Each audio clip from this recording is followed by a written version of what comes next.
I don't have proof, I haven't seen messages, I didn't find photos, but I no longer sleep peacefully.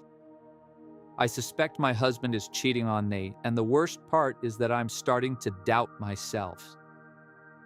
Today I'm going to read the letter of a subscriber who is trapped between intuition and the fear of being wrong. If you've ever felt that something changed, but couldn't prove it. Pi, I don't know if I'm overreacting, but that's what he keeps telling me. You're imagining things, you're too sensitive, you always think the worst. But something changed, and it didn't happen overnight. There was no dramatic moment. No obvious lie, no clear evidence. It was gradual, almost invisible. He stopped telling me details. He used to tell me everything: who he talked to, what happened at work, the small frustrations of his day. Now he answers with one word: fine, normal, nothing. Conversations feel shorter, colder, like I'm talking to a wall. He laughs while looking at his phone, but when I get close, he locks it. He tilts the screen away. He says it's work. But since when does work text at 11 p.m. with emojis? Since when does work make him smile like that? Since when does work feel more interesting than me? I don't have proof, but I have a constant knot in my stomach, a tension that doesn't leave, a feeling that I'm slowly losing something I can't name. The worst part isn't the suspicion. It's the battle inside me.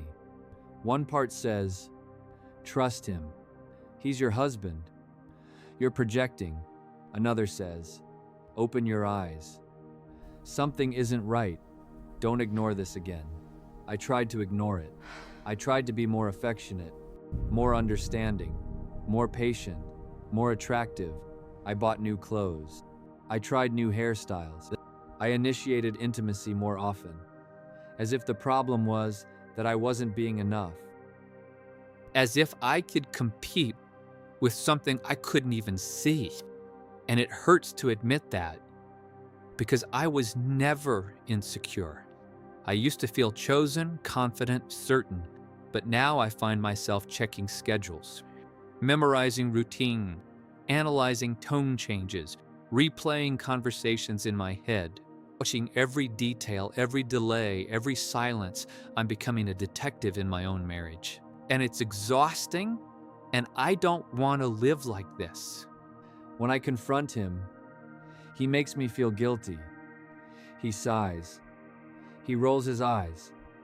He says I'm suffocating him, that my distrust is damaging the relationship, that I'm pushing him away with my paranoia, that I should work on my insecurities instead of accusing him. And I start thinking, what if he's right? What if I'm creating a problem that doesn't exist? What if my fear is the real threat? But then I remember things: a different perfume on his shirt, a sudden need for privacy, physical distance in bed, less affection, less eye contact, less presence, uncomfortable silences that didn't exist before. And my intuition returns. It doesn't scream. It doesn't accuse. It whispers, soft, persistent, but it doesn't go quiet, and that whisper follows me everywhere.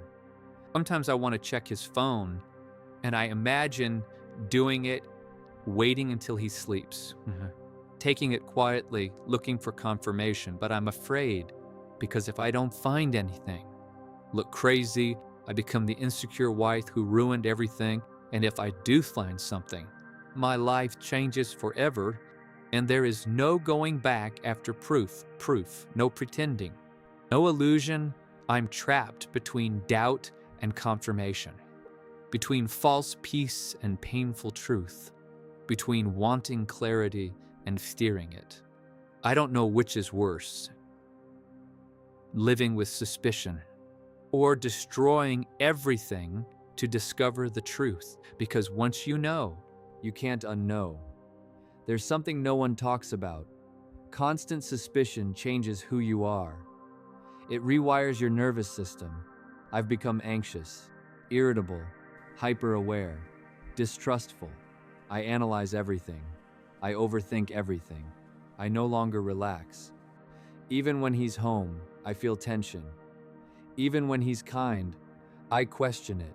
I look in the mirror and don't recognize the calm woman I used to be.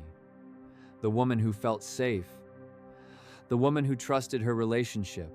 I no longer enjoy simple things. I no longer rest deeply. I'm always on alert. And that's not living. If I'm wrong, I'm destroying myself alone. If I'm right, he's already doing it. And I don't know how to get out of this uncertainty without breaking something. I want you to listen to something very carefully.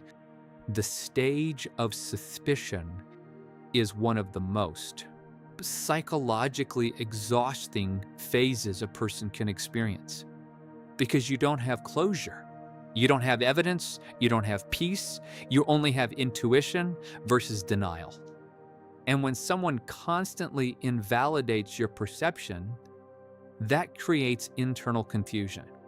It creates cognitive dissonance. Your body feels something, but your partner tells you it's not real. Over time, that makes you doubt your own judgment.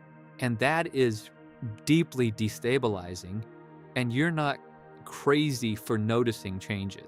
Humans are wired to detect shifts in behavior, distance, energy, tone. But you also can't live investigating, because hypervigilance destroys you slowly. The real question here isn't only, is there infidelity? The question is, why is communication so broken? Why do you feel unsafe asking questions? Why is transparency missing? In a healthy relationship, suspicion doesn't last for months. Because there is clarity, because there is openness, because there is emotional accountability, because there is consistency between words and actions. If someone makes you feel like your intuition is a flaw, be careful. Sometimes intuition is anxiety, but sometimes intuition is information your brain is processing before you consciously understand it. Intuition doesn't always mean betrayal, but it always means something needs attention, a conversation, a boundary, a deeper look. And living in constant anxiety is not normal. It's not healthy. It's not sustainable. No relationship is worth losing your mental stability. I want you to be honest in the comments. Have you ever suspected something and you were right? Or suspected something and you were wrong? Did ignoring your intuition protect you or delay the inevitable? Does female intuition fail? Or do we silence it because we're afraid of what it might reveal? And something even stronger, is it better to know, even if it hurts, or to live in doubt to maintain stability? At what point does protecting peace become self-deception? I'm reading you, because this stage is silent, but devastating. To the woman who wrote this letter, you're not crazy for feeling that something changed. You're not dramatic for questioning. You're not toxic for wanting clarity. But you also can't live in permanent internal war, and you deserve clarity. You deserve honesty. You deserve peace. And you deserve a relationship where you don't have to investigate to feel safe. Trust is not built on fear. Love is not sustained by doubt. And whatever the truth is, you deserve to face it with strength, not confusion. If this story resonated with you, subscribe. Here we talk about what many feel. Before everything explodes, see you in the next video.